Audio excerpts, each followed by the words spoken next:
All right, let's talk about what has to be true for something to be considered a hormone. So a hormone is a chemical messenger released in the blood. It also has to be in the blood at very low concentrations.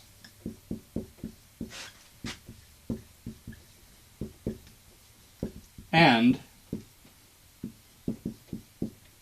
it has to act on a receptor somewhere in the body. So, if you had a messenger chemical, like, for example, ATP in the juxtaglomerular apparatus, it's at relatively low concentrations, and it does act on a receptor, but it's not in the blood, so it's not a hormone. That's a paracrine messenger. Or if you have something, for example, like antibodies, those are in the blood, and they do act on receptors sometimes, but they're not in extremely low concentrations, so those can't really count as hormones either. And you can have something that's in the blood at very low concentrations, but that doesn't really act on a receptor. I used to think that that was true of renin, the thing released from the juxtaglomerular cells that we talked about in the urinary system. I'm told recently that they actually have found a receptor for renin, so some people are now considering it a hormone, but that's not all that important for us right now. These are the things that have to be true for something to be a hormone. Now notice that not on there is what kind of molecule it is. There are actually several different kinds of hormones, and they have some important differences. So we're going to take a moment here to talk about different kinds of hormones. And there's really three basic kinds of hormone. There's peptide, or protein hormones. There's steroid hormones. And there are amine hormones. So a peptide, or a protein hormone, the two are almost the same thing, is made of multiple amino acids joined together.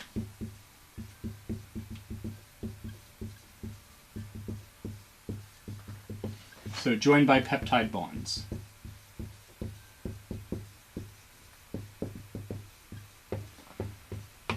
The only real difference between a peptide and a protein hormone is how many amino acids it is. So, for example, vasopressin is made of, I think might be less than a dozen amino acids. I'd have to double check on that.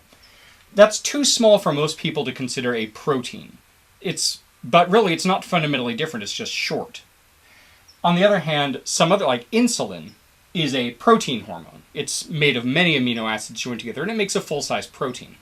So they're not fundamentally different. It's just a matter of size. Steroid hormones are lipids.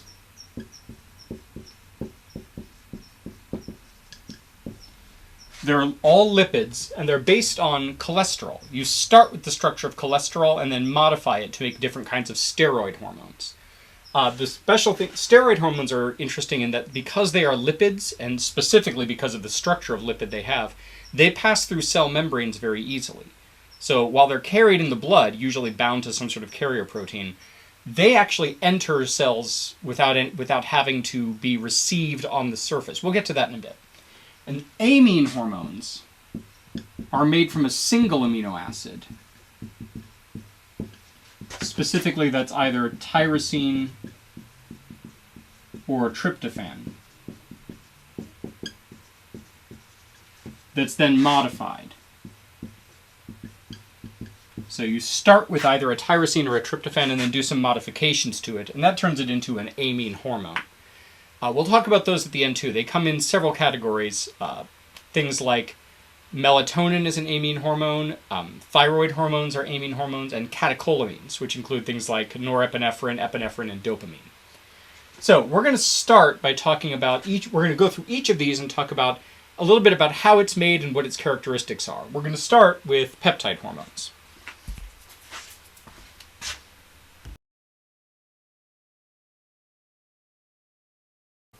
All right, let's talk about peptide hormones. So, like any other protein, the instructions for the order of amino acids in a peptide hormone are found in the DNA. So you'd start with a piece of DNA,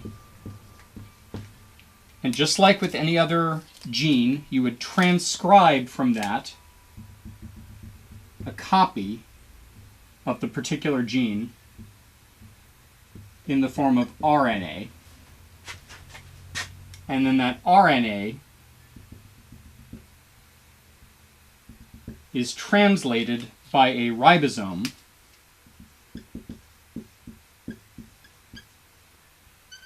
into a polypeptide. If you're not already familiar with that concept, don't worry, I'm not going to be testing you on that. I'm just sketching out very, very, very briefly here a little bit about how we make proteins in the first place. So based on the DNA, we make a copy and then translate it, and we make it into a polypeptide. So that's where we're starting on this. We're starting at the stage where we've made our polypeptide. So here's the chain of amino acids. But in the usual pattern for a protein hormone, not all of this is actually part of the final hormone. You'll have one section of it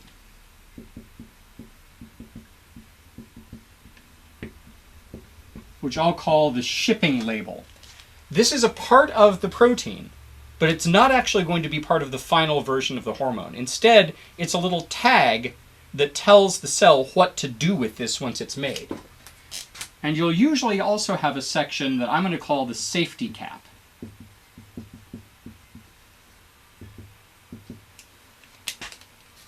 Then this is going to be the part that's the actual hormone. So when this polypeptide folds itself up, it might end up looking something like this. This is not meant to be an exact physically accurate thing, it's just a concept.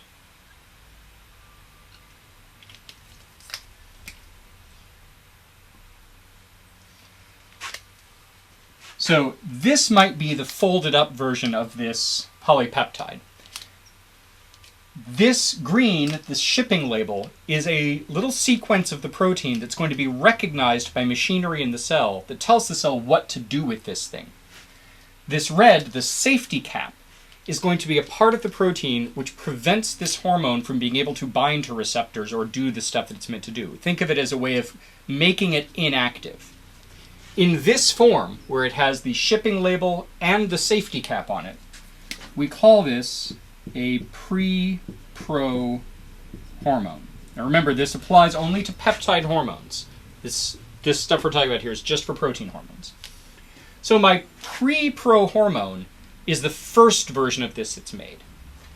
That, inside the cell, gets recognized by the cellular machinery. This shipping label is a tag that other things in the cell, other proteins in the cell, can recognize and know, okay, this thing is meant to be shipped out of the cell. So the shipping label causes this thing to come to a cellular structure called the Golgi body. My shipping label guides this Prepro hormone to the Golgi body, where the shipping label is now removed. So we cut that part off. And we've now packaged what's left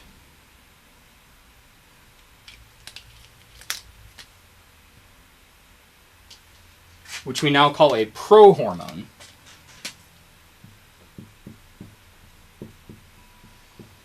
In a secretory vesicle.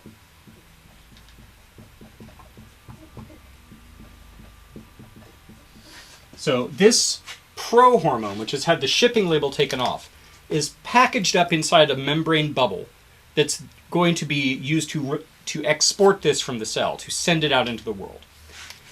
Now there's two possibilities of how that can work. My prohormone could be just packaged up just like this. Or it could be packaged up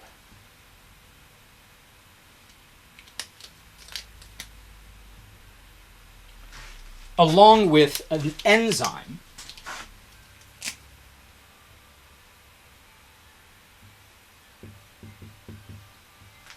which is going to be used to cut off the safety cap. So if that is the case, then inside my secretory bubble, the enzyme will cut off my safety cap, leaving me with just the hormone activated and ready to go. So these are two possibilities. One is that we just package it up as a prohormone. The other is that we package it up as the prohormone with an enzyme which will cut off the safety cap. So this or this are two possibilities for what we would do. Which one we do depends on what hormone it is. Some hormones are packaged up as prohormones. Others are packaged up in a way that they get activated inside the secretory vesicle. So, what happens next?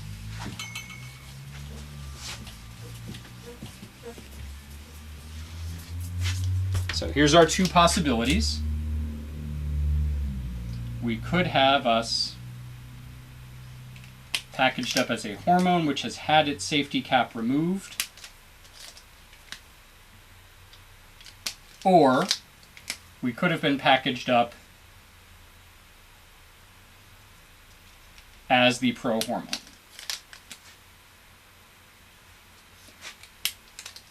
These can, either way, this can sit inside the secretory vesicle, inside the cell, this glandular cell, until the cell is ready to secrete this hormone. So here we wait for a signal to secrete the hormone. But when that signal comes,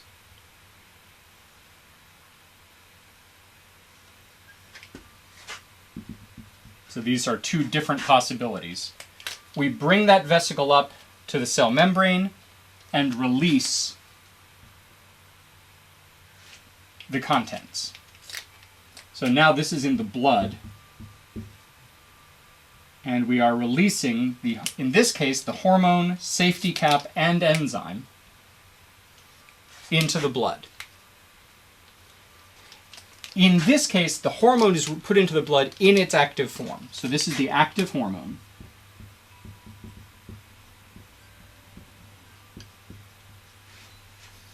The safety cap and enzyme are usually unimportant and usually just get broken down.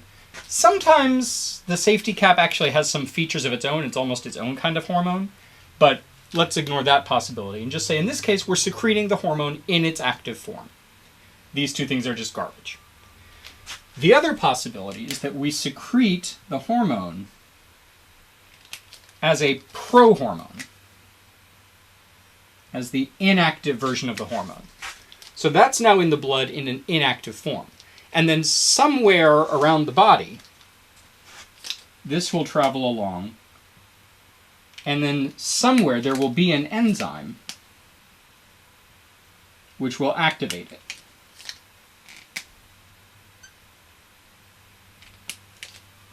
Cutting off the safety cap and making it into the active version of the hormone. So in this case, we secrete the hormone in its active form. In this case, we secrete it as an inactive prohormone, which is then later somewhere else in the body activated. You've seen an example of this. So this, for example, could be angiotensinogen from the liver. We secrete it as angiotensinogen, a prohormone, which then, when it runs into renin, gets made into angiotensin 1. And angiotensin 1, as it turns out, kind of has another little safety cap that we cut that off and turn it into angiotensin 2, but you already know about that. This, on the other hand, might be something like insulin, where when we secrete it, it's already in its active form, not a prohormone. So those are two possibilities for the pattern for a protein hormone being put into the blood. Now let's look at the next one, steroids.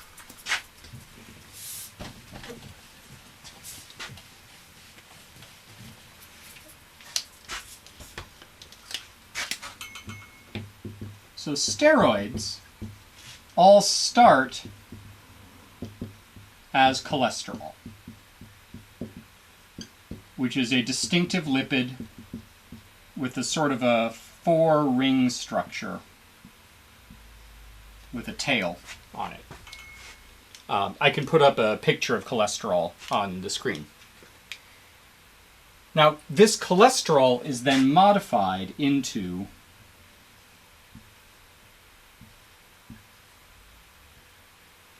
some sort of hormone.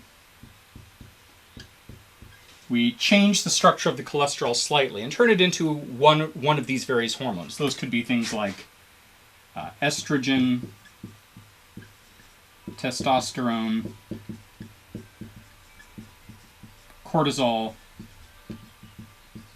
aldosterone. All of those are versions of steroid hormones. Now these, since they are lipids, which means they're not very soluble in water,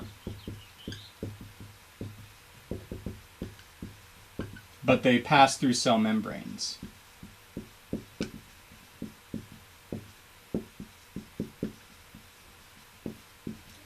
That presents us with an interesting issue.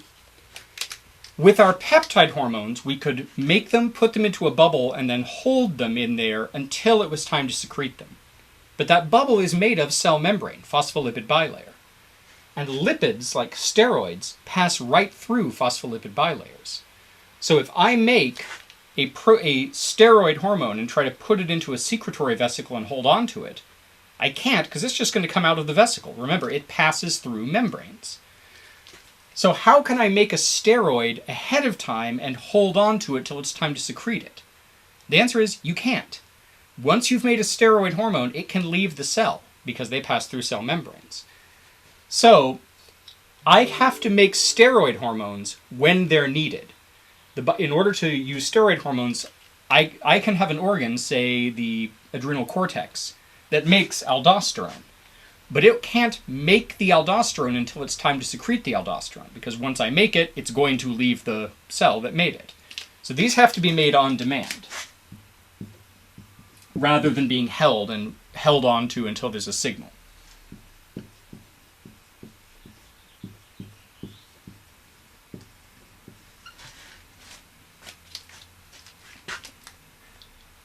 The other thing is that once I put these into the blood, since they're lipids, they don't dissolve in the water. If I just dump a bunch of steroids into the blood, they're going to tend to clump together into a little fatty globule, like cholesterol. So when I put these in the blood, they generally have to bind to some of the plasma proteins and get carried in the blood. So these are carried in the plasma, bound to proteins.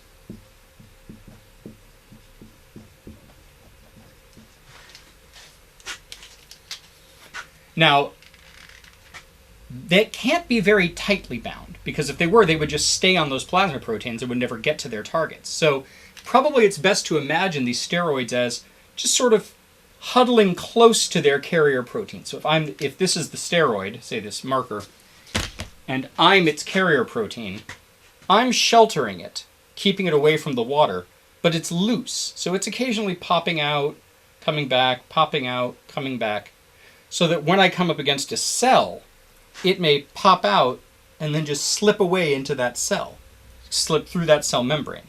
Now it has a chance to find a receptor.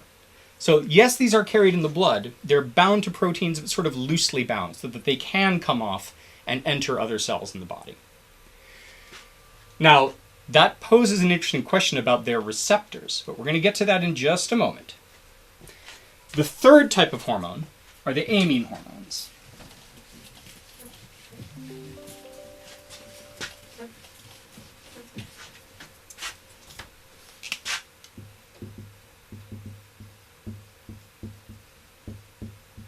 As we mentioned, these start with a single amino acid that then gets modified. So there aren't as many of these. I'm going to talk about some specifics. First, if we start with the amino acid tryptophan.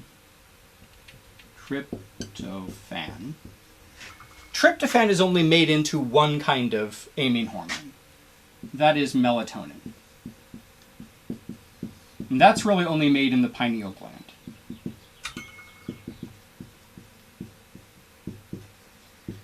Melatonin is an amine hormone made from tryptophan, and it plays a role in regulating sleep-wake cycles and the circadian rhythms. Its effects on that are subtle. So for example, sometimes you can buy melatonin at a vitamin store, And some people buy it and then try to use it as a sleep aid. How well it works on that is debated. Melatonin's effect in inducing sleep seems to be subtle. There is some evidence that taking melatonin tends to encourage you to go to sleep, but it's not like you take melatonin and then boop, you're out. So it's not quite as simple as that. The other funny thing about this is there was a belief for a while that the reason people got sleepy after a Thanksgiving dinner, if you celebrate Thanksgiving, is that Thanksgiving dinners in this country traditionally involve a lot of turkey, and turkey apparently, I can't confirm that this is true, but the rumor said turkey is rich in tryptophan. So the idea was that you ate turkey, got lots of tryptophan, it got made into melatonin, and that made you go to sleep. There are several reasons to doubt that. First, why would all the tryptophan you ate get turned into melatonin? That's not the only thing you can do with tryptophan. Second, that a big dose of melatonin would make you sleepy is also unclear. Much more likely is that if you are eating a traditional American Thanksgiving dinner, you're eating a lot of food, which puts a lot of food into your digestive tract, which tends to divert blood there, and you tend to get sleepy. That's part of the whole parasympathetic response. So after a big meal, we tend to take naps. Thanksgiving is a big meal. Therefore, you tend to take naps. You don't need to go through this. But anyway, that's where melatonin comes from. The other amino acid is tyrosine. And that can be made into two different groups of amine hormones. One of those groups are the thyroid hormones. Thyroid hormones made from the thyroid gland, they play a major role in regulating actually a lot of stuff in the body. Metabolism is a big one, but also many, many other things. Sort of general mood, energy levels, metabolic rate. They have psychological effects. They profoundly affect a lot of things in the body. Which is one of the reasons why I think the idea of being hyper or hypothyroid is kind of a popular thing to think about in terms of medicine. People sometimes say, I'm just tired all the time and my mood is low. Maybe I'm hypothyroid. Maybe my thyroid gland isn't making enough thyroid hormone. And that is one possibility. Fortunately, thyroid hormones are easy to test for. So it's pretty easy for medical professionals to do a test for thyroid hormone, and if you don't have enough thyroid hormone in your body, then yeah, that might explain your symptoms. On the other hand, that is not the only thing that can make you feel low and fatigued and depressed. So if you are worried about being hypothyroid, talk to a doctor. It's pretty easy to check for that one. Of course, there are subtleties and things that are less clear, but anyway. So thyroid hormones. Now, one interesting thing about those is that they are lipophilic.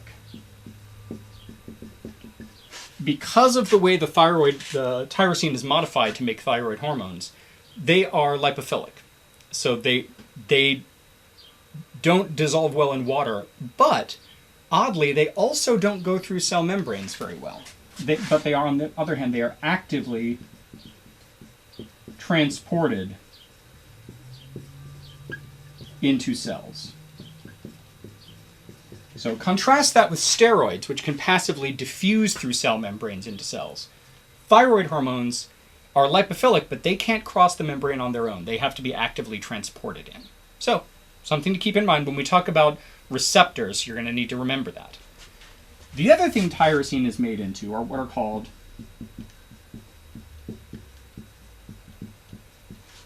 catecholamines. Catecholamines is really, it's the name for a whole group of chemicals, including norepinephrine, epinephrine, and dopamine. Norepinephrine and epinephrine you already know about. Epinephrine is released from the adrenal medulla, which is a modified sympathetic ganglion, circulates in the blood and binds to beta-1 and beta-2 adrenergic receptors, so places like the heart and some certain blood vessels, causing the effects we talked about with sympathetic nervous system.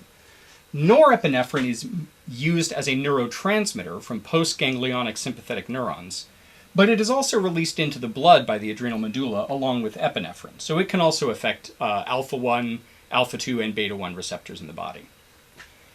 Dopamine is also usually used as a neurotransmitter in some areas in the brain, especially some areas involved in risk and reward and addiction. But it is also released as a hormone in a few places. So, Now, one thing to quickly talk about these. Catecholamines are hydrophilic. Melatonin is somewhat lipophilic. And thyroid hormones are lipophilic. That's going to affect how their receptors work. So, of the hormone types we've talked about so far, let me just do a quick summary of that.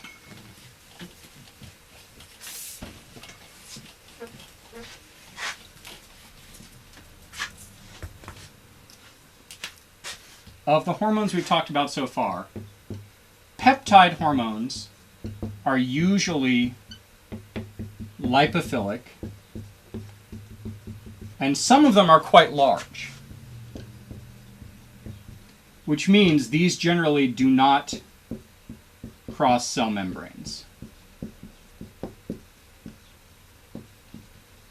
So if they're circulating in the blood, they can't actually cross through cell membranes without being actively moved across the cell. Steroids are always, sorry, these are not lipophilic. My sincere apologies. I'll try to remember to go back and fix that. Steroids are always lipophilic. And these cross cell membranes. Amine hormones, it depends on which one you're talking about. Catecholamines are hydrophilic, which means they don't cross cell membranes. Melatonin is lipophilic, and it can cross cell membranes to some degree.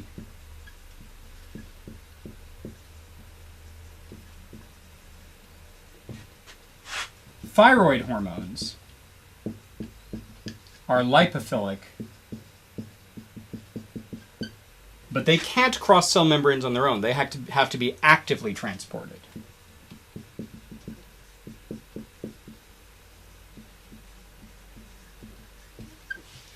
So when we talk about receptors and receptor types in a moment, this information will be useful for that.